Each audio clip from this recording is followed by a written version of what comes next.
தமிழ் பேசும் மக்களின் உரிமை குரலான வீரகேசரியின் மதிய நேர செய்திகள்.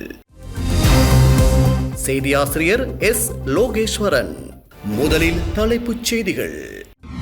இன்று அதிகாலை தலைகீழாக கவிழ்ந்த ரயில், தூக்கி வீசப்பட்ட பயணி, தீவிர விசாரணையில் அதிகாரிகள். சீரற்ற வானிலையால் 12 மாவட்டங்கள் பாதிப்பு. இடிமின்னல் தாக்கத்தினால் வீடொன்று பெருமளவில் சேதம்.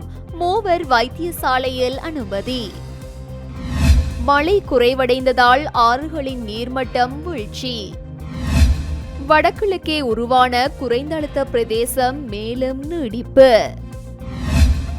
தொடர்ந்து முற்றுகையிடப்பட்டுள்ள பசீலின் மல்வானை வீடு 3வது நாளாகவும் தொடர்கிறது மாணவர்களின் போராட்டம்.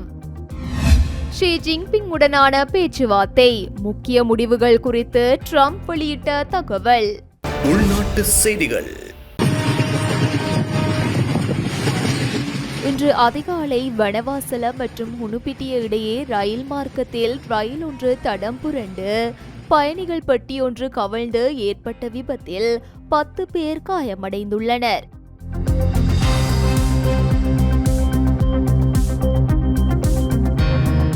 காயமடைந்தவர்கள் கொழும்பு தேசிய வைத்தியசாலைக்கு கொண்டுவரப்பட்டுள்ளதாக தெரிவிக்கப்பட்டுள்ளது.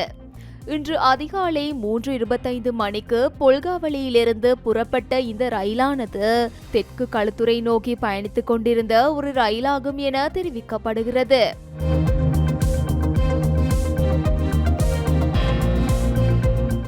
விபத்து நடந்த நேரத்தில் ரயிலில் பயணித்த பயணியொருவர் பெட்டிக்கு வெளியில் தூக்கி வீசப்பட்டுள்ளதுடன் அவர் கவிழ்ந்த ரயில் பெட்டிக்கும் ரயில் மார்க்கத்திற்கு அருகில் நிறுத்தப்பட்டிருந்த காரொன்றுக்கும் இடையில் சிக்கியதால் காயமடைந்துள்ளார் என போலீசார் தெரிவித்துள்ளனர்.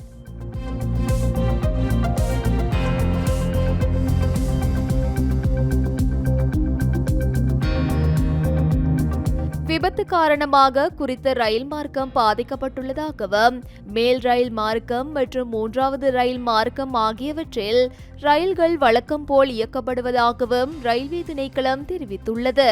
விபத்து நடந்த இடத்திற்கு தற்போது ரயில்வே திணைக்களம் அதிகாரிகள் விஜயம் மேற்கொண்டு விசாரணைகளை ஆரம்பித்துள்ளனர்.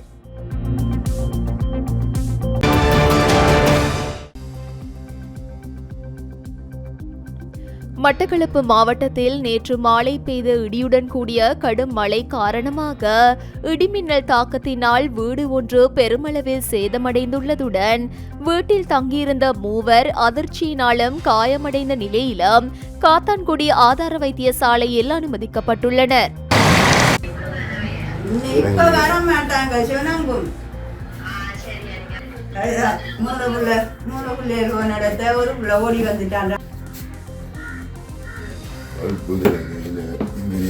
காத்தான்குடி போலீஸ் பிரிவுக்கு உட்பட்ட மஞ்சந்தொடுவாய் விளையாட்டு மைதானத்திற்கு அருகில் அமைந்துள்ள வீடு ஒன்று இடிமின்னல் தாக்கத்தினால் இவ்வாறு பெருமளவில் சேதமடைந்துள்ளது. வீட்டில் தங்கியிருந்த தாயையும் தந்தையும் தவிர ஏனைய 3 பிள்ளைகளும் அதிர்ச்சி மற்றும் காயமடைந்த நிலையில் காத்தான்குடி ஆதார வைத்தியசாலையில் அனுமதிக்கப்பட்டுள்ளனர். 13, 15 மற்றும் 19 வயதுடையவர்களே இவ்வாறு வைத்தியசாலையில் அனுமதிக்கப்பட்டுள்ளனர்.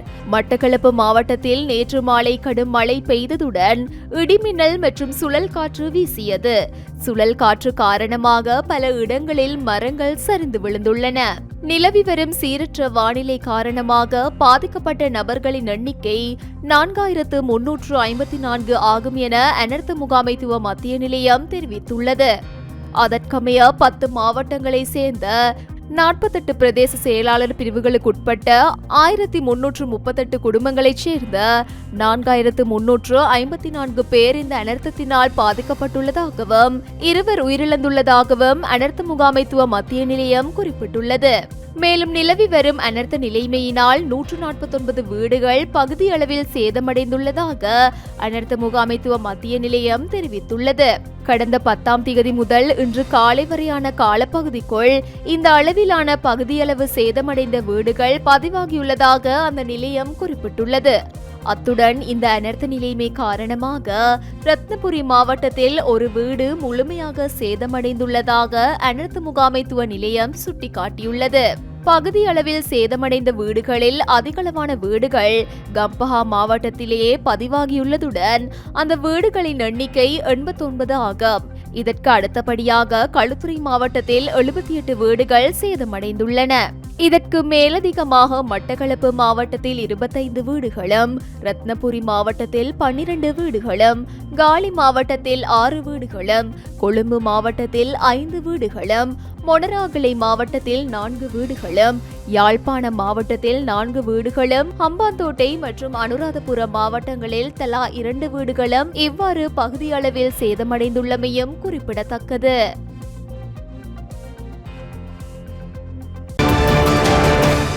மழை வீழ்ச்சியில் ஓரளவு குறைவு ஏற்பட்டுள்ளதை தொடர்ந்து அதிகரித்திருந்த ஆறுகளின் நீர்மட்டம் படிப்படியாக குறைந்து வருவதாக நீர்ப்பாசன திணைக்களம் தெரிவித்துள்ளது.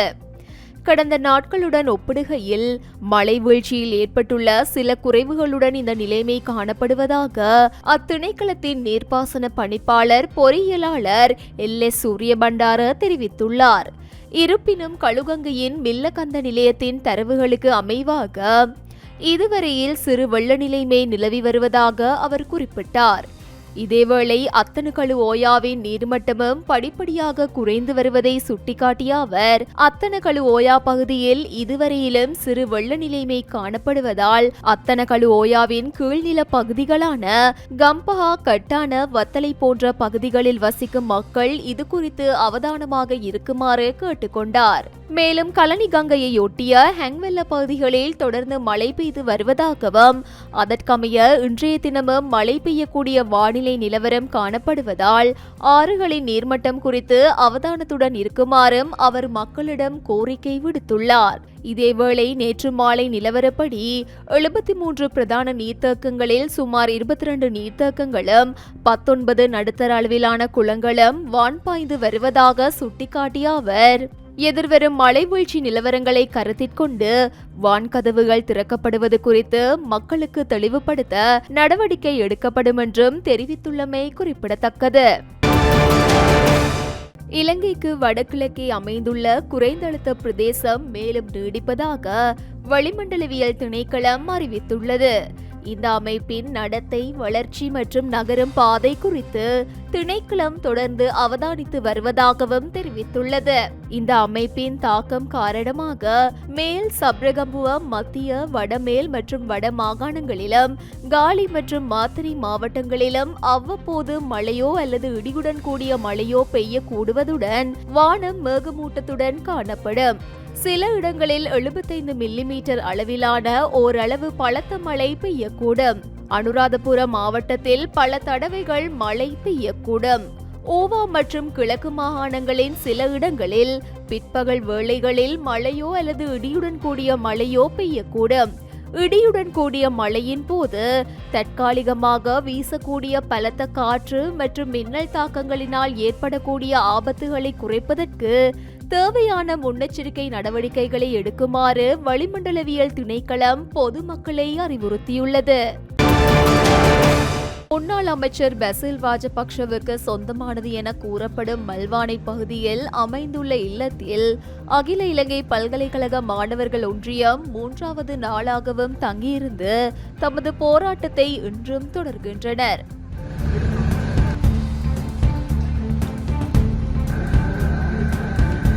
நேற்று கல்வி அமைச்சின் அதிகாரிகளுடன் மாணவர் ஒன்றிய பிரதிநிதிகள் நடத்திய பேச்சுவார்த்தை தோல்வியடைந்த நிலையிலேயே அவர்கள் 3வது நாளாகவும் அங்கு தங்கியிருக்க தீர்மானித்துள்ளனர்.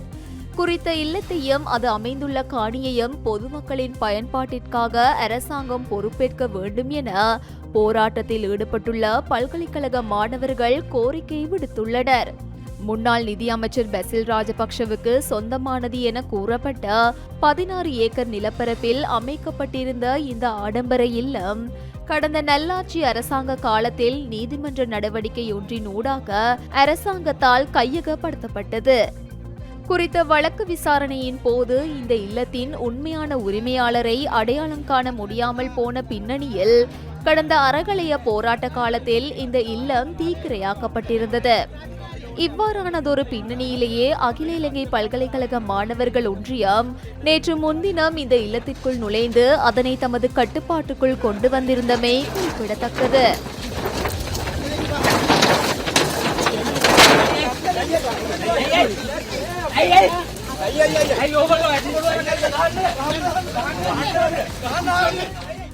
வெளிநாட்டு செய்திகள்.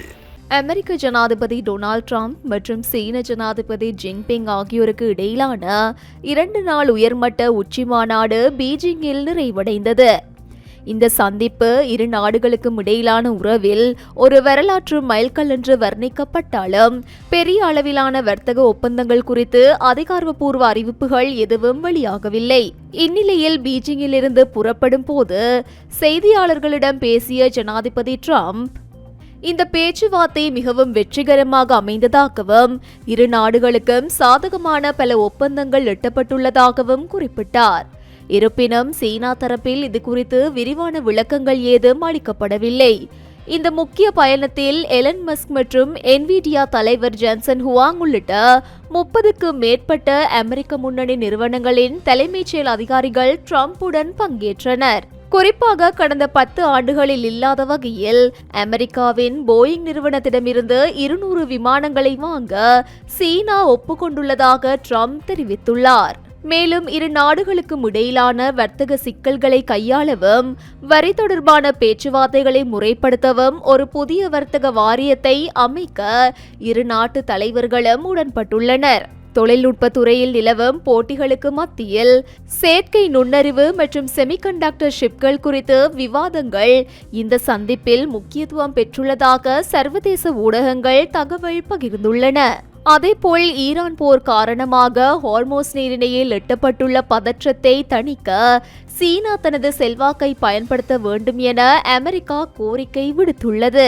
இதற்கு பதிலளித்துள்ள சீன வெளியுறவு அமைச்சு சர்வதேச கடல் வழித்தடங்கள் பாதுகாப்பாக இருப்பதை உறுதி செய்ய தாம் விரும்புவதாக தெரிவித்துள்ளது. வர்த்தக பேச்சுவார்த்தைகளுக்கு இடையே தாய்வான் விவகாரம் ஒரு முக்கிய முட்டுக்கட்டையாக அமைந்துள்ளது. அத்தோடு தாய்வான் விவகாரமே சீனா அமெரிக்கா உறவில் மிக முக்கியமான மற்றும் உணர்ச்சிகரமான விஷயம் என்றும் இதை தவறாக கையாண்டால் இரு நாடுகளும் நேரடி மோதலில் ஈடுபட நேரிடும் என்றும் ஜனாதிபதி ஷி ஜின்பிங் எச்சரிக்கை விடுத்துள்ளார். இந்த சந்திப்பை தொடர்ந்து எதிர்வரும் செப்டம்பர் மாதம் வெள்ளை மாளிகையில் நடைபெறவுள்ள 2வது உச்சி மாநாட்டிற்கு ஜனாதிபதி ஷி ஜின்பிங்கிற்கு ட்ரம்ப் அழைப்பு விடுத்துள்ளார். அப்போது நிலுவையிலுள்ள வர்த்தக ஒப்பந்தங்கள் குறித்து இறுதி முடிவுகள் அறிவிக்கப்படலாம் என எதிர்பார்க்கப்படுகிறது. உலகளாவிய எண்ணெய் மற்றும் எரிவாயு விநியோகத்தில் மிக முக்கிய புள்ளியாக கருதப்படும் ஹோர்முஸ் நீரிணையின் ஆதிக்கம் எதிர்வரும் காலங்களில் குறையக்கூடும் என அமெரிக்க எரிசக்தி செயலாளர் கிறிஸ் ரைட் தெரிவித்துள்ளார். சவுதி அரேபியா மற்றும் ஐக்கிய அரபு ராச்சியம் உள்ளிட்ட மத்திய கிழக்கு நாடுகள் புதிய குழாய் வழித்தட வசதிகளை மேம்படுத்தி வருவதால் வளைகுடா பிராந்தியத்திலிருந்து எரிசக்தியை ஏற்றுமதி செய்வதற்கு ஹோர்முஸ் நீரிணையை தங்கியிருக்க வேண்டிய அவசியம் இல்லாத வேறு வழிகள் உருவாகும் என அவர் சுட்டிக்காட்டியுள்ளார். இது குறித்து ஊடகங்களுக்கு கருத்து தெரிவித்த அவர் ஹோர்முஸ் நீரிணையின் புவிசார் அரசியல் முக்கியத்துவம் குறைவதை நாம் காண்போம் என்று நான் நினைக்கிறேன். ஆனால் அந்த நாடுகளின் எரிசக்தி உற்பத்தி திறன் மற்றும் விநியோகத்தின் முக்கியத்துவம் ஒருபோதும் குறையாது என அவர் குறிப்பிட்டுள்ளார். வளைகுடா நாடுகள் அமெரிக்காவின் மிகச்சிறந்த நண்பர்கள் என்பதையும் உலகளாவிய எரிசக்தி சந்தையில் அவர்களின் பங்கு தவிர்க்க முடியாதது என்பதையும் அவர் இதன்போது வலியுறுத்தியுள்ளார். ஈரான் போர் மற்றும் ஹோர்முஸ் நீரிணை முடக்கம் காரணமாக பில்லியன் கணக்கான டாலர் இழப்புகள் ஏற்பட்டு வரும் சூழலில் இத்தகைய மாற்று வழித்தடங்கள் உலக பொருளாதாரத்திற்கு பாதுகாப்பை வழங்கும் என எதிர்பார்க்கப்படுகிறது. அந்த பிராந்தியத்தில் மீண்டும் செழிப்பு, அமைதி மற்றும் பொருளாதார வளர்ச்சி திரும்புவதை காண அமெரிக்கா விரும்புவதாகவும் அதன் ஒரு பகுதியாகவே இந்த எரிசக்தி போக்குவரத்து மாற்றங்கள் அமையும் என்று ரைட் நம்பிக்கை தெரிவித்துள்ளார். இந்த புதிய குழாய் வழித்தடங்கள் செயல்பாட்டுக்கு வரும் பட்சத்தில் கடல்வழி முற்றுகைகளால் ஏற்படும் எரிபொருள் தட்டுப்பாடு எதிர்காலத்தில் தவிர்க்கப்படலாம் என பொருளாதார ஆய்வாளர்கள் எதிர்வு கூறி வருவதாக சர்வதேச ஊடகங்கள் பலவும் தகவல் பகிர்ந்து வருகின்றமை குறிப்பிடத்தக்கது.